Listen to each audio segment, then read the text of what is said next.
ಮಾನ್ಯ ಸಭಾಧ್ಯಕ್ಷ, ಇವಾಗ ರೆಸ್ಟೋರೆಂಟ್ಸ್ಗಳು ಆಯ್ತು, ಅದಕ್ಕೆ ಬೇರೆ ಸಮಯದಲ್ಲಿ ಚರ್ಚೆ ಮಾಡಿ. ಬಜೆಟ್ ನಲ್ಲಿ ಮಾತಾಡೋದು ನೀವು ಮಾತಾಡಿ. 900 ರೂಪಾಯಿ ಇರೋದು 1800 ರೂಪಾಯಿಗೆ ಬೆಲೆನ ಕೊಟ್ಟು ತೆಗೆದುಕೊಳ್ಳುವಂತ ಸಂದರ್ಭನ ದಿನ ಬಳಕೆಗೆ ಆಯ್ತು. ಈಗ ರೇಸ್ ಮಾಡಿದ್ರಲ್ಲ,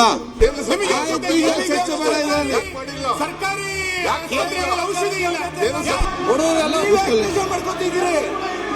ನೀವ್ಯಾಕೆ ಬೇಜಾರು ಮಾಡ್ಕೊತಿದ್ದೀರಿ? ಇವತ್ತು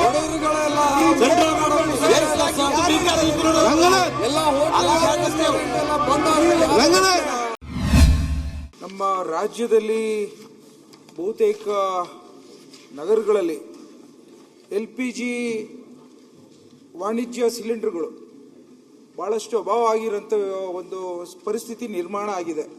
ಮೊನ್ನೆ ತಾನೇ ನಾನು ಮಾನ್ಯ ಮುಖ್ಯಮಂತ್ರಿಗಳಿಗೆ ನಿನ್ನೆ ತಾನೇ ಅವ್ರ ಮುಂದೆನೂ ಪ್ರಸ್ತಾಪ ಮಾಡಿದೆ. ಈಗೇನಾಗಿದೆ ಮಾನ್ಯ ಸಭಾಧ್ಯಕ್ಷೆ, ನಾವೆಲ್ಲ ರೆಸ್ಟೋರೆಂಟ್ಗಳಲ್ಲಿ ಮತ್ತು ಸಣ್ಣ ಪುಟ್ಟ ಚಿಕ್ಕದಾದಂಥ ಹೋಟೆಲ್ಗಳಲ್ಲಿ ಇವತ್ತು ಪ್ರತಿಯೊಂದು ಊಟ ಉಪಚಾರಗಳು ಅದರ ಮೇಲೆ ಅವಲಂಬಿತವಾಗಿದ್ದಾವೆ.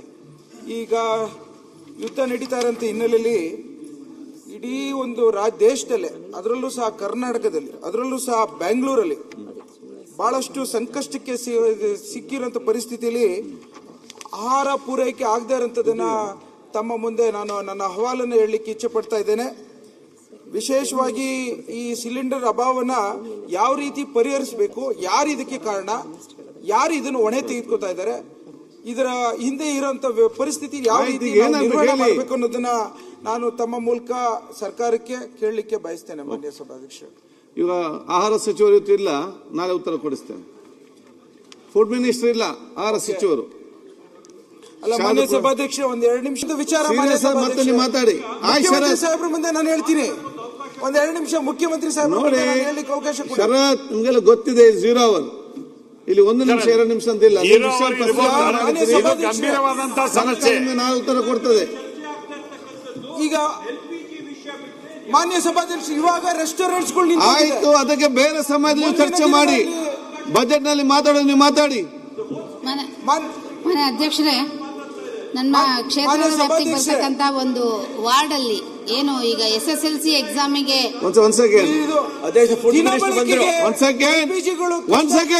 ಮಾನ್ಯ ಸಭಾಧ್ಯಕ್ಷ, ಫುಡ್ ಮಿನಿಸ್ಟರ್ ಅವರಿಗೆ ಅವ್ರು 0 ರೈಸ್ ಮಾಡಿದ್ದಾರೆ. LPG ಅಲ್ಲದೆ ಹೋಟೆಲ್ಗೆಲ್ಲ ಬಂದ್ ಆಗ್ತದೆ, ಚಲೋ ಅಲ್ಲಿ ಮಾಡ್ತಾರೆ ಅಂತ ಹೇಳಿಕೊಂಡು ಡಾಕ್ಟರ್ ರಂಗನಾಥ್ ಅವರು ಕೇಳಿರೋ ಪ್ರಶ್ನೆ. ಕೂತ್ಕೊಳ್ಳಿ. ಈಗಾಗಲೇ ಇಸ್ರೇಲ್ ಇರಾನ್ ಯುದ್ಧ ನಡೀತಾ ಇದೆ, ಹಡಗುಗಳು ಬರ್ತಾ ಎಲ್ಲ ಸ್ಟಾಪ್ ಮಾಡಿದ್ದಾರೆ. ಇಂಥ ಸಂದರ್ಭದಲ್ಲಿ ನಾನು ಈಗ ತಾನೇ ಆಯಿಲ್ ಕಂಪನೀಸ್ ಜೊತೆಯಲ್ಲಿ ಮೀಟಿಂಗ್ ಮಾಡಿ, ನಾನು ನಮ್ಮ secretary commissioner BPL, HPCL, Indian oil ಮತ್ತು ಗೈಲ್ ಕಂಪನಿ ಮನೆ ಉಪಯೋಗಿಸೋದಕ್ಕೆ ಡೊಮೆಸ್ಟಿಕ್ಕು ನೋ ಪ್ರಾಬ್ಲಮ್, ಕನಿಷ್ಠ 1 ಸಿಲಿಂಡರ್ನ ಒಂದು ಕುಟುಂಬಕ್ಕೆ 25 ದಿನದಲ್ಲಿ ಉಪಯೋಗಿಸೋಕ್ಕೆ ಅವಕಾಶ ಇದೆ. ಅದು ಕಂಪ್ಲೀಟಾಗಿ ಕೊಡ್ತೀವಿ. ಈವನ್ ಯುದ್ಧ ನಿಂತರೆ ಪೂರ್ತಿ ಪ್ರಮಾಣದಲ್ಲಿ ಬೇಕಾದಷ್ಟು ಕೊಡೋಕ್ಕೆ ಅವಕಾಶ ಇದೆ. ಯುದ್ಧ ನಡೀತಾ ಇದ್ರೂ ಕೂಡ ಇಂಡಿಯನ್ ಪ್ರೊಡಕ್ಷನ್ 25 to 30% ಇದೆ. ಮತ್ತು ಬೇರೆ ಬೇರೆ ಸ್ವಲ್ಪ ನಿಲ್ಲಿಸಿ ಮನೆ ಉಪಯೋಗಿಸೋದಕ್ಕೆ ಅವಕಾಶ ಮಾಡಿಕೊಟ್ಟಿದ್ದೀವಿ. ಜಸ್ಟ್ ಈಗ ಮೀಟಿಂಗ್ ಮಾಡಿ ಬಂದಿದ್ದೀನಿ. ಮಾನ್ಯ ಮುಖ್ಯಮಂತ್ರಿಗಳು ನಿನ್ನೆ ಆದೇಶ ಮಾಡಿದರು, ತಕ್ಷಣ ಮೀಟಿಂಗ್ ಮಾಡಿ ಗ್ರಾಹಕರಿಗೆ ಯಾವ ರೀತಿ ಸಲಹೆ ಕೊಡಬೇಕು ಅಂತ ನಾನು ಅಪೀಲ್ ಮಾಡ್ತೀನಿ. ವಿನಾಕಾರಣವಾಗಿ ಹೆಚ್ಚಾಗಿ ಖರ್ಚು ಮಾಡೋದನ್ನು ಬಿಡಬೇಕು. ಈ ಸಂದರ್ಭದಲ್ಲಿ ಮಿನಿಮಮ್ ಯೂಸ್ ಮಾಡ್ಕೋಬೇಕು, ಸ್ಟೋರೇಜ್ ಮಾಡೋದು ಮಾಡಕೂಡ್ದು. ಹೆಚ್ಚಾಗಿ ವಿನಾಕಾರಣವಾಗಿ ಸಿಲಿಂಡರ್ ಬೇಕು ಅಂತ ಅರ್ಜಿ ಹಾಕೋದು ಇವೆಲ್ಲ ಮಾಡಬಾರ್ದು. ಮಾಡಿದ್ದಾರೆ, ಮಾಡಿದ್ದಾರೆ. 1 ಸಿಲಿಂಡರ್ 1 ಮಾನ್ಯ ಮಂತ್ರಿಗಳೇ, ಒಂದು ನಿಮಿಷ ನಾನು ಕೇಳ್ಕೊಳ್ಳಿ. ಪೂರ್ತಿ ಆಗಿಲ್ಲ. ಕಮರ್ಷಿಯಲ್ ಪರ್ಪಸ್ ಆಚೆ ಇರೋಂಥ ಸಮಸ್ಯೆನ ನಿಮ್ ಗಮನಕ್ಕೆ ಹಾಕ್ತೀನಿ. ನಿಮ್ಗೆ ಇದು ಬಗ್ಗೆ ಅರಿವು ಮೂಡ್ಲಿಕ್ಕೆ ಒಂದು ನಿಮಿಷ ನನಗೆ ಅವಕಾಶ ಮಾಡಿಕೊಡಿ ಮಾನ್ಯ ಮಂತ್ರಿಗಳೇ. ನಾನು ಪೂರ್ತಿ ಹೇಳ್ತೀನಿ. ಈಗ ಒಂದು ನೀವ್ ಹೇಳ್ತಿರೋಂಥದ್ದು ದಿನ ಬಳಕೆ ವಿಚಾರದಲ್ಲಿ ಸಿಲಿಂಡರ್ಸ್ಗಳು ಯಾವುದೇ ತೊಂದರೆ ಇಲ್ಲ ಅಂತ ಹೇಳ್ತಿದ್ರಿ. ನಾನು ಈಗ ತಾನೇ ನಮ್ಮ ಸುತ್ತಮುತ್ತ ಇರೋಂಥ ಹೋಟೆಲ್ಸ್ಗಳಿಂದ ಮತ್ತು ದಿನ ಬಳಕೆ ವಿಚಾರದಲ್ಲಿ ಯಾರು ಲೋಕಲಲ್ಲಿ ಏಜೆನ್ಸಿಗಳು ಇಟ್ಕೊಂಡಿದ್ದಾರೆ 900 ರೂಪಾಯಿ ಇರೋಂಥದ್ದನ್ನ ಇವತ್ತು ಕೇಂದ್ರ ಸರ್ಕಾರ ಯಾವ ರೀತಿ ಗಾಯಕ್ಕೆ ಉಪ್ಪು ಹಾಕದಂಗೆ 60 ರೂಪಾಯಿ ಹೆಚ್ಚಿಗೆ ಮಾಡಿದ್ರು. ಅದಲ್ದಲೆ ಇವತ್ತು ನೀವು ಆಚೆ ದಿನಬಳಕೆಗೆ 15 ದಿನ 3 ತಿಂಗಳು ಏನೋ ಅಡ್ವಾನ್ಸ್ ಇತ್ತು, ಈಗ 900 ರೂಪಾಯಿ ಇರೋದು 1800 ರೂಪಾಯಿಗೆ ಬೆಲೆನ ಕೊಟ್ಟು ತೆಗೆದುಕೊಳ್ಳುವಂತ ಸಂದರ್ಭನ ದಿನಬಳಕೆಗೆ ಆಯ್ತು. ಈಗ ರೇಸ್ ಮಾಡಿದ್ರಲ್ಲ ರೆಸ್ಟೋರೆಂಟ್ ಅವರು 2000 ರೂಪಾಯಿದು 4000 ರೂಪಾಯಿಗೆ ಆಯ್ತು. ರಂಗನಾಥ್ ಕೂತ್ಕೊಳ್ಳಿ. ಈಗ ನೀವು ಇದು ಮೋದಿ ಗವರ್ಮೆಂಟ್ ಅವರ ದುರ್ಬಳದ ವಿದೇಶಾಂಗ ನೀತಿ ಅಂತ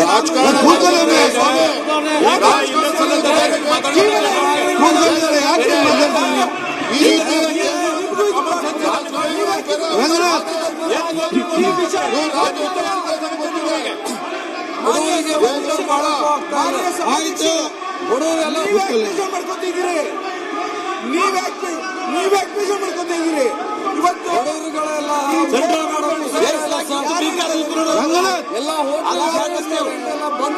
ರಂಗನಾಥ್ ಈಗ ಮಾನ್ಯ ಸಭಾಧ್ಯಕ್ಷರೇ, ಬೇರೆ ಸಂದರ್ಭ ಇರ್ತದೆ. ಇವತ್ತು ಯುದ್ಧ ನಡೀತಾ ಸಂದರ್ಭದಲ್ಲಿ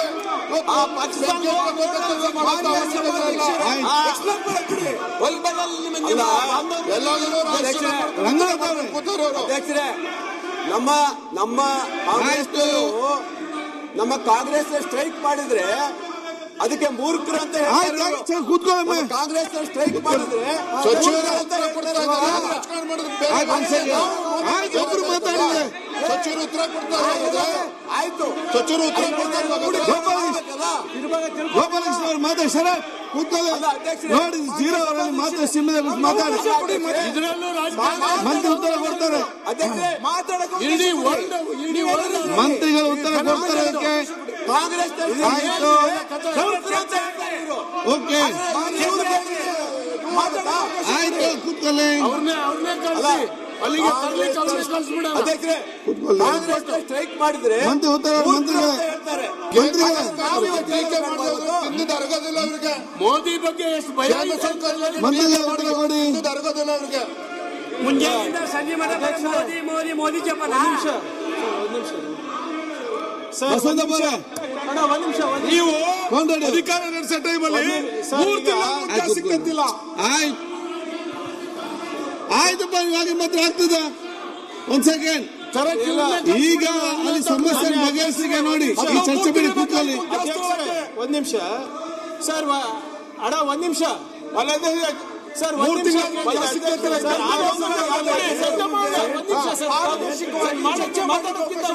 ಮುನಿಯಪ್ಪ ಸಾಹೇಬ್ರೆ ಒಂದ್ ನಿಮಿಷ ಕೂತ್ಕೊಳ್ಳಿ ಸರ್, ಮಾತಾಡ್ತೀನಿ. ಅಧ್ಯಕ್ಷರ ಮಂತ್ರಿಗಳು ಮಾತಾಡೋದು ಬೇರೆ ಅವಕಾಶ ಇದೆ. ಇವರು ಉತ್ತರ ಅವಕಾಶ ಮಾಡ್ಕೊಡಿ. ಅವ್ರು ಉತ್ತರ ಕೊಡ್ಲಿ. ಉತ್ತರ ಕೊಡ್ತಾ ಇದ್ದಾರೆ. ಒಂದ್ ಸೆಕೆಂಡ್. ಆಯ್ತಪ್ಪ ಕೂತ್ಕೊಳ್ಳಿ. ಈಗ ಸಮಸ್ಯೆ ಪರಿಹಾರ ಕಂಡುಕೊಳ್ಳಿ ಚರ್ಚೆ ಮಾಡಾಗ್ತದ. ರಂಗನಾಥ್ ಕೂತ್ಕೊಳ್ಳಿ. ಆಯ್ತಾ ಒಂದ್ ಸೆಕೆಂಡ್. ನೋಡಿ ಇರೋ ಸಮಸ್ಯೆಗೆ ಬಗೆಹರಿಸುವಂತ ನೋಡಿ. ನೀವು ಪರಸ್ಪರ ಚರ್ಚೆ ಮಾಡಿದ್ರೆ ರಂಗನಾಥ್ ಶಿಡಮ್ ಕೂತ್ಕೊಳ್ಳಿ. ಒಂದ್ ಸೆಕೆಂಡ್ ಪ್ಲೀಸ್ ಸರ್, ಒಂದ್ ನಿಮಿಷ. ಒಂದ್ ಸೆಕೆಂಡ್. ಆಯ್ತು ಮಾಡ್ತಾವ್ರೆ. ಅಧ್ಯಕ್ಷರೇ, ಈಗ ಆತಂಕ ಯಾಕೆ ಸಾರ್ವಜನಿಕರು? ಈಗ ಗ್ಯಾಸ್ಗೆ ಸಂಬಂಧಪಟ್ಟ ಮಾತ್ರ ಚರ್ಚೆ ಈಗ ಸರ್, ನಾನು I will not going to anything. ಆತಂಕ ಯಾಕೆ ಸಾರ್ವಜನಿಕರಲ್ಲಿ ಇರೋದು ಅಂದ್ರೆ ಫೆಬ್ರವರಿ ಸಚಿವರು ಉತ್ತರ ಕೊಡ್ಲಿ. ಕೇಂದ್ರ ಸಚಿವರು ಪಾರ್ಲಿಮೆಂಟ್ ನಲ್ಲಿ ಹೇಳ್ತಾರೆ ಏನಾದ್ರೂ ಯುದ್ಧ ಆದ್ರೆ ಯಾರು ಅವಶ್ಯಕತೆ ಇಲ್ಲ, 75 ದಿನ ಆಗಷ್ಟು ಇಂಧನ ಇದೆ ಅಂತ ಫೆಬ್ರವರಿ 9 ನಲ್ಲಿ ಪಾರ್ಲಿಮೆಂಟ್ ನಲ್ಲಿ ಹೇಳ್ತಾರೆ. ಮಾರ್ಚ್ 6 ಏನಂತಾರೆ, ಪೆಟ್ರೋಲಿಯಂ ಮಿನಿಸ್ಟರ್ ಯಾವುದೇ ಶಾರ್ಟೇಜ್ ಇಲ್ಲ ಅಂತ ಹೇಳ್ತಾರೆ. ಈ ರೀತಿ ಆತಂಕ ಮಾರ್ಚ್ 7ನೇ ಡೊಮೆಸ್ಟಿಕ್ ಸಿಲಿಂಡರ್ 115 ರೂಪಾಯಿ ಏರಿಕೆ ಮಾಡಿ. ಅದಾದ್ಮೇಲೆ ಕೇಂದ್ರ ಸರ್ಕಾರ ಮಾರ್ಚ್ 10ನೇ ತಾರೀಕು ಏನ್ ಮಾಡುತ್ತೆ, ಎಸೆನ್ಷಿಯಲ್ ಸರ್ವಿಸಸ್ ಮೇಂಟೆನೆನ್ಸ್ ಆಕ್ಟ್ ಅನ್ನ ಜಾರಿ ಮಾಡ್ತಾರೆ. ಎಸ್ಮಾ ಆಕ್ಟ್ ಯಾವಾಗ ಜಾರಿ ಆಗೋದು? when there is a crisis. From February 9 till March 10th, government is saying no need to panic, and you have got to ಬರ್ತಾ ಇತ್ತು. ಉತ್ತರ ಕೊಡಿ. ಮೋದಿ ಸರ್ಕಾರ ಓಕೆ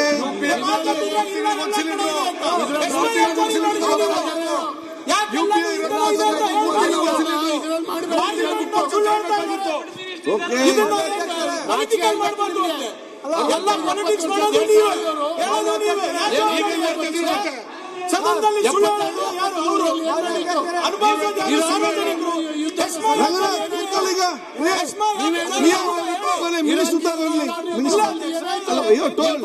ನೀವು ಹೇಳಿದ್ದೀರಿ ಅವ್ರು ಮಾತಾಡ್ಲಿ. ಗೊತ್ತಿದೆ. ಕೂತ್ಕೊಳ್ಳಿ, ಕೋನ್ ರೆಡ್ಡಿ ಅವರೇ ಕೂತ್ಕೊಳ್ಳಿ. ಮಿನಿಸ್ಟರ್ ನಿಂತಿದ್ದಾರೆ ಮಾತಾಡ್ತಾರೆ. ಮಾನ್ಯ ಸಭಾಧ್ಯಕ್ಷರೇ, ನಾವು ಆಯ್ತು ಈಗ ಈ ವಿಷಯ ಆಯ್ತು, ಒಂದ್ ಸೆಕೆಂಡ್ ಕೂತ್ಕೊಂಡು ಕೋನ್ ರೆಡ್ಡಿ ಅವರೇ ಉತ್ತರ ಕೊಡಿ. ಅವರು ರಂಗನಾಥ್ ಸಿಟ್ ಡೌನ್. ಅವ್ರು ಉತ್ತರ ಕೊಡ್ಲಿ, ಬಿಜೆಪಿ ನೀವು ಉತ್ತರ ಕೊಡ್ಲಿ. ಈಗ ರಂಗನಾಥ್ ಮುಂದೆ ನೋಡಿ, ಕೂತ್ಕೊಂಡು ಉತ್ತರ ಕೊಡ್ಲಿ. ಫಸ್ಟ್ ನೋಡಿಯಪ್ಪ, ನೀವು ಅವ್ರು ಉತ್ತರ ಕೊಡ್ಲಿ, ಮಂತ್ರಿ ಉತ್ತರ ಕೊಡ್ತಾರೆ. ಮಂತ್ರಿ ಉತ್ತರ ಕೊಡ್ಲಿ, ನೀವು ಮಂತ್ರಿ ಉತ್ತರ ಕೊಡ್ಲಿ, ಬಿಡಿ. Ranganath sit down, Gopal sit down. ನೀವು ಕೂತ್ಕೊಳ್ಳಿ, ನೋಡಿ ನೀವು ಕೂತ್ಕೊಳ್ಳಿ. ಮಂತ್ರಿ ಮಾತಾಡಿ, ವಿಜೇಂದ್ರ ಅವರು ನೀವು ಮಾತಾಡಿ, ಮಾತಾಡಿ. ಮಾತಾಡಕೊಡಿ. ಗೋಪಾಲ ವಿಶ್ವನಾಥ್ ಮಂತ್ರಿ ಆಯ್ತು, ಅವ್ರು ಮಾತಾಡ್ತಾರೆ. ನಮ್ಮ ಪಕ್ಷದವರು ಸ್ಟ್ರೈಕ್ ಮಾಡಿದರೆ ವಿಜೇಂದ್ರ ಸರ್ ಒಂದು ನಿಮಿಷ. ರಾಷ್ಟ್ರದಲ್ಲಿ ಮಾನ್ಯ ಸಭಾ ಮಂತ್ರಿ ಉತ್ತರ ಕೊಡಿ. ರಾಷ್ಟ್ರದಲ್ಲಿ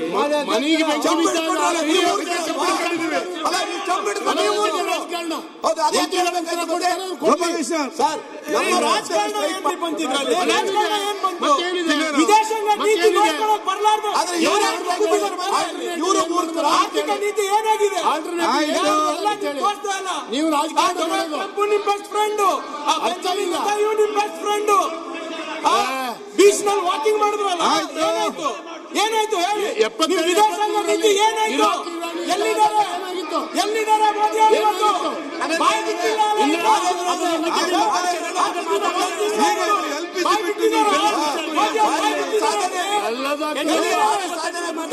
ಮಂದಣ್ಣ ಅವರಿಗೆ ವಿಶ್ ಮಾಡಬಹುದು, ಇಂಡಿಯಾ ಟಿವಿ ವಿಶ್ ಮಾಡಬಹುದು.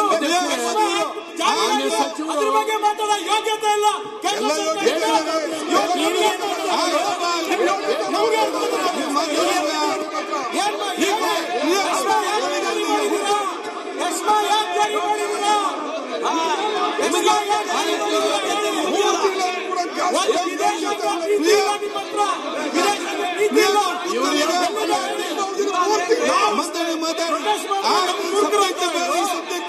ಬಹಳ ಚೆನ್ನಾಗಿ ನಡೆಸ್ತಾ ಇದ್ದಾರೆ ನಮ್ಮ ದೇಶ.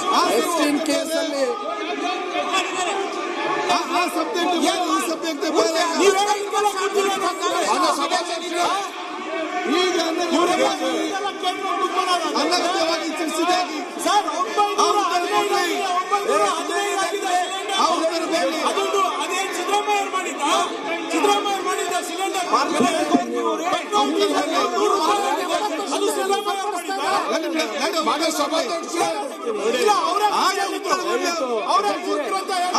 ಮಾತಾಡ್ತಿರ್ತೀರ, ಕೂತ್ಕೊಳ್ತೀರ. ಅವಮಾನ ಮಾಡ್ತಾ ಇದ್ದಾರೆ.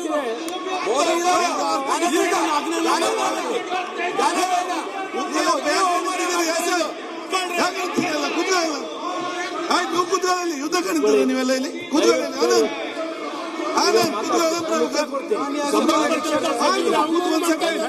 ಯಾರು ಒಬ್ರು ಮಾತಾಡಿ, ಆಯ್ತು ಒಬ್ರು ಮಾತಾಡಿ. ಪೆಟ್ರೋಲ್ ಮಾನ್ಯ ಸಭಾಧ್ಯಕ್ಷರೇ, ರಂಗನಾಥ್ ಕೂತ್ಕೊಳ್ಳಿ. ಸದನದ ಒಂದ್ ಸೆಕೆಂಡ್. ಮಾನ್ಯ ಸಭಾಧ್ಯಕ್ಷರೇ, ಅಧ್ಯಕ್ಷರೇ, ಒಂದ್ ಸೆಕೆಂಡ್. ವಿಶ್ವನಾಥ್ ಕೊಡ್ತಾನೆ. ಮಾಡೋರ್ದು ಮುಖ್ಯಮಂತ್ರಿ ಮಾತಾಡಿದ ಕೂತ್ಕೊಳ್ಳಿ. ಜನ ಕೂತ್ಕೊಳ್ಳಿ, ನಾವು ಮಾಡ್ತೇವ್ರಿ. ಆಯ್ತಪ್ಪ, ಮುಖ್ಯಮಂತ್ರಿ ಕೂತ್ಕೊಳ್ಳಿ. ಆಯ್ತು ಇಲ್ಲಿ ಒಂದ್ ಸೆಕೆಂಡ್ ಕೂತ್ಕೊಳ್ಳಿ. ಈಗ ಮಾನ್ಯ ಅಧ್ಯಕ್ಷರೇ, ಕ್ಯಾಶ್ ಬಗ್ಗೆ ಮಾತಾಡ್ತಾ ಇದ್ದಾರೆ. ಇದು ಶೂನ್ಯ ವೇಳೆಯಲ್ಲಿ ಪ್ರಸ್ತಾಪ ಮಾಡಿರ್ತಕ್ಕಂಥದ್ದು. ಎಲ್ಲರೂ ಎದ್ದು ನಿಂತ್ಕೋಬೇಕಾದಂತ ಅಗತ್ಯ ಇಲ್ಲ. ಒಂದ್ ಸೆಕೆಂಡ್ ಮಾತಾಡಿ ಬಿಡಿಯಪ್ಪ. ಇಲ್ಲಿ ಎಲ್ರಂದ್ರೆ ಎಲ್ಲರೂ ಬಂದ್ರು, ನೀವು ಮಾತ್ರ ಪ್ರಸ್ತಾಪ ಮಾಡಿರೋರು, ಅವರು ಉತ್ತರ ಕೊಡ್ಬೇಕಾಗಿರೋರು ಫುಡ್ ಮಿನಿಸ್ಟ್ರು. ಇವತ್ತೇ ಮೀಟಿಂಗ್ ಮಾಡಿದ್ದಾರೆ. ಗೋಪಾಲಕೃಷ್ಣ ಕೂತ್ಕೊಳ್ಳಿ. ಇವತ್ತು ಚರ್ಚೆ ಮಾಡಿದ್ದಾರೆ. ಅಲ್ಲಿ ಏನು ಆಯಿಲ್ ಕಂಪನಿಗಳವರು ಏನು ಹೇಳಿದ್ದಾರೆ ಅಂತಕ್ಕಂಥದ್ದನ್ನ ಪ್ರಸ್ತಾಪ ಮಾಡ್ತಾರೆ. ಅವರು ಅದನ್ನ ಕೇಳಕ್ಕೆ ನಿಮಗೆ ಹೌದು. ಮತ್ತೆ ಹೌದು, ಇವತ್ತು ಒನ್ ಸೆಕೆಂಡ್, ಈ ಗ್ಯಾಸ್ ಸಿಲಿಂಡರ್ಗಳನ್ನ ಕೊಡ್ತಕ್ಕಂಥವ್ರು ಯಾರ್ರೀ? ಕೇಂದ್ರ ಸರ್ಕಾರ ಅಲ್ವಾ? ಒಂದ್ ಸೆಕೆಂಡ್, ನೀವು ಯಾಕೆ ಉತ್ತರ ಕೊಡ್ತೀರಿ ಇವ್ರೆ? ಕೇಂದ್ರ ಸರ್ಕಾರ ಮೆಟ್ರೋ ಒಂದ್ ಸೆಕೆಂಡ್, ಯಾಕೆ ಮಾತಾಡ್ತಾರೆ? ಸಿಟ್ಟು ಬರುತ್ತೆ ಈಗ. ಸುಮ್ನೆ ಎಲ್ಲರೂ ಎದ್ದು ನಿಂತ್ಕೊಳ್ಳೋದು ಯಾಕೆ ಅಲ್ಲಿ ಕೂತ್ಕೊಂಡು ನೀವು ಮಾತಾಡ್ತೀರಲ್ಲ ಸಿಸೋದಿ ಅವ್ರೆ? ಉತ್ತರ ಹೇಳಕ್ಕೆ ಅವ್ರು ಕೇಳಕ್ ಅವಕಾಶ ಕೊಡಿ. ರಂಗನಾಥ್ ಸಿರೋ ನೋಡಿ, ಸಿಲಿಂಡರ್ ಬೆಲೆ ರಾಮನಾಥ್ ಕೂತ್ಕೊಂಡು ಮಾತಾಡಿದ್ದೇನು ಕೇಂದ್ರ ಸರ್ಕಾರದಿಂದ ಕನ್ಸರ್ನ್ ಮಿನಿಸ್ಟರ್ ಎಂತ ಸಿಂಗ್ ಅವರು, ಹರ್ದೀಪ್ ಸಿಂಗ್ ಪುರಿ ಅವರು ಹೇಳಿರ್ತಕ್ಕಂಥದನ್ನ ಪ್ರಸ್ತಾಪ ಮಾಡಿದ್ರು. ಅದನ್ನ ಕೇಳಕ್ಕೆ ನಿಮ್ಗೆ ವ್ಯೈದಾನ ಇಲ್ಲ? ಒಬ್ಬರು ಮಾತಾಡಿಯಪ್ಪ, ಯಾಕೆ ಇವೆಲ್ಲ ಪತ್ರಿಕೆಲೆಲ್ಲ ಬಂದಿದೆ. ಸದನದಲ್ಲಿ ಹೇಳಿರೋದು. ಸರ್, ಜಗತ್ತಿಗೆ ಬಂದಂತ ಪರಿಸ್ಥಿತಿ ಕೇಂದ್ರ ಸರ್ಕಾರ ನಾವೆಲ್ಲರೂ ನಡ್ಕೊಳ್ಬೇಕು. ಕೇಂದ್ರ ಸರ್ಕಾರ ಇದರಲ್ಲೂ ರಾಜಕಾರಣ ಮಾಡಿದ್ರೆ ಗ್ಯಾಸ್ ಸಿಲಿಂಡರ್ ಸಪ್ಲೈ ಮಾಡೋರು ಯಾರ್ರಿ? ಗ್ಯಾಸ್ ಸಿಲಿಂಡರ್ ಸಪ್ಲೈ ಮಾಡೋರು ಯಾರು? ಗ್ಯಾಸ್ ಸಿಲಿಂಡರ್ ಸಪ್ಲೈ ಮಾಡೋರು ಯಾರು? ಚಂದ್ರಪ್ಪನವರೇ, ಗ್ಯಾಸ್ ಸಿಲಿಂಡರ್ ಸಪ್ಲೈ ಮಾಡೋರು ಯಾರಪ್ಪ? ಗ್ಯಾಸ್ ಸಿಲಿಂಡರ್ ಸಪ್ಲೈ ಮಾಡೋರು ಯಾರ್ರಿ? ಕೇಂದ್ರ ಸರ್ಕಾರ ಅಂದ ತಕ್ಷಣ ನಿಂತ್ಕೊಬಿಡೋದು. ಕೇಂದ್ರ ಸರ್ಕಾರ ಕೂತ್ಕೊಂಡು ಮಾತಾಡಬೇಡಿ, ಮತ್ತೆ ಯಾರೊಬ್ರು ಮಾತಾಡಿ ಹೇಳ್ತಾರೆ. ಈಗ ಈ ದೇಶದಲ್ಲಿ ಉತ್ಪತ್ತಿ ಆಗಲ್ಲ. ಸರ್ ಒಂದೇ ನಿಮಿಷ, ಸರ್ ಈಗ ಸರ್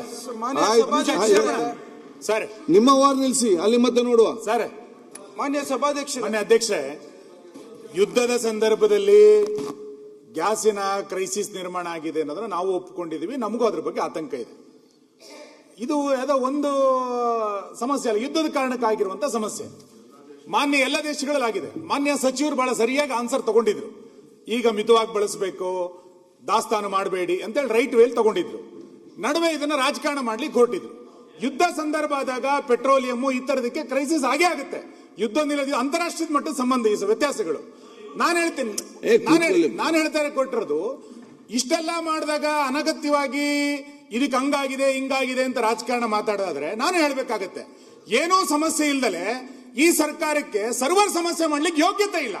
ಯಾವುದ್ರಲ್ಲಿ ಸರ್ವರ್ ಇಲ್ಲ. ನಿಮಗೆ ಯೋಗ್ಯತೆ ಇದೆಯಾ? ಕರಾವಳಿನಲ್ಲಿ ಮರಳು ಸಿಗ್ತಾ ಇಲ್ಲ, 6 ತಿಂಗಳಾಯ್ತು. ನಿಮಗೆ ಯೋಗ್ಯತೆ ಇದೆಯಾ? ಸರ್ಕಾರಿ ಕೇಂದ್ರಗಳ ಔಷಧಿ ಇಲ್ಲ. ಸರ್ವರ್ ಸಮಸ್ಯೆ ಯಾವುದು ಸಮಸ್ಯೆ ಅಲ್ಲ.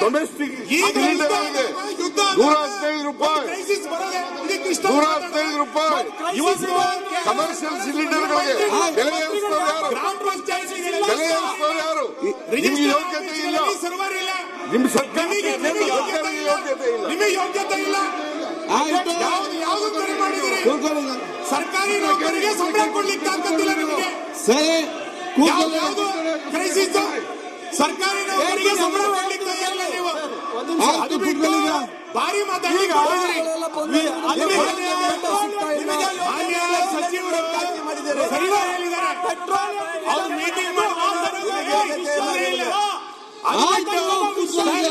ಅವರು ಸರಿಯಾಗಿ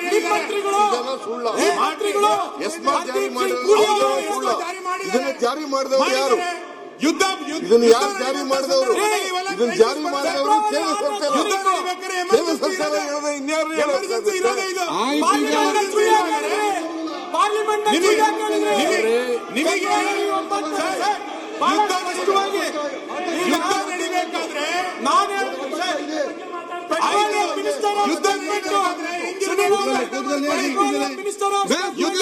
ಯುದ್ಧ ನಡಿಬೇಕಾದ್ರೆ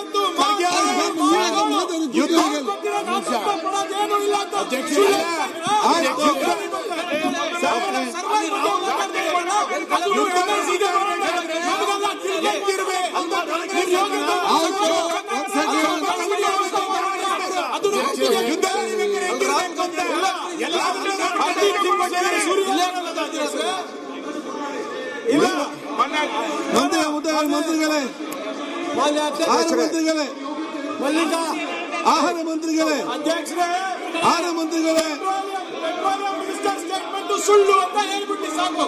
ಆಹಾರ ಮಂತ್ರಿಗಳೇ, ಪೆಟ್ರೋಲಿಯಂ ಮಿನಿಸ್ಟರ್ ಸುಳ್ಳು ಹೇಳಿದ್ದಾರೆ ಅಂತ ಹೇಳ್ಬಿಟ್ಟು ಒಪ್ಕೊಳ್ತೀವಿ. ಆಯ್ತು, ಓಕೆ, ಆಯ್ತು, ಎಸ್ಮಾ ಜಾರಿ ಮಾಡ್ಬಿಟ್ಟು ಆಯ್ತಪ್ಪ, ಹೇಳಿದ್ರು ಉತ್ತರ ಕೊಡ್ಲಿ ಅವರು. ಆಯ್ತು, ಉತ್ತರ ಕೊಡ್ಲಿ ಅವರು. ನೀವೆಲ್ಲ ಚರ್ಚೆ ಮಾಡಿಲ್ಲ, ನೀವೇ ಶೂನ್ಯ ವೇಳೆ ಅಂತ ಹೇಳಿದ್ರೆ ಮಾತಾಡಿದ್ರೆ ನೀವೇ, ಚರ್ಚೆ ಮಾಡಿದ್ರೆ ನೀವೇ, ಲಾಸ್ಟ್ ಶೂನ್ಯ ವೇಳೆ ಅಂತ ಹೇಳಿದ್ರು ಕೂಡ ನೀವೇ. ಮಾನ್ಯ ಅಧ್ಯಕ್ಷರೇ, ಈಗ ಒಂದ್ ಸೆಕೆಂಡ್ ಆಯ್ತು, ಅವ್ರು ಮಾತಾಡ್ಲಿ. ಒಂದ್ ಸೆಕೆಂಡ್, ಗೊತ್ತೇ ಇಲ್ಲ. ಒಂದ್ ಸೆಕೆಂಡ್. ಏನು ಕೆಲಸ ಮಾಡಿಲ್ಲ ಈಗ ಬಂದು. ಆಯ್ತು, ದಿನೇಶ್ ಅವರೇ, ಮಂತ್ರಿ ಅವರೇ, ಮಂತ್ರಿ ಅವರೇ, ಮಂತ್ರಿ ಅವರೇ, ಸಚಿವರಾಗಿದ್ರಲ್ಲ, ಏನು ಮಾತಾಡ್ತಿರಲ್ಲ? ಏನ್ ಮಾಡಿದ್ರಿ ನೀವು? ರಾಮಮೂರ್ತಿ ಯಾವ ಅವರು, ಕೆಲಸನೂ ಮಾಡ್ಲಿಲ್ಲ. ಮಂತ್ರಿ ಅವರೇ, ಮತ್ತೆ ಈ ಬಂದು ಮಂತ್ರಿ ಅವರೇ, ಮಾತಾಡ್ತೀರಾ? ಒಂದ್ ಸೆಕೆಂಡ್ ಚಂದ ಕೂತ್ಕೊಳ್ಳಮ್ಮ. ಮತ್ತಷ್ಟು ವಿಶೇಷ ವಿಡಿಯೋಗಳನ್ನು ನೋಡಲು ಮತ್ತು ಹೊಸ ವಿಡಿಯೋಗಳ ಬಗ್ಗೆ ತಿಳಿಯಲು ಈ ದಿನ .com ಯೂಟ್ಯೂಬ್ ಚಾನೆಲ್ ಸಬ್ಸ್ಕ್ರೈಬ್ ಮಾಡಿ ಮತ್ತು ಬೆಲ್ ಐಕಾನ್ ಕ್ಲಿಕ್ ಮಾಡಿ.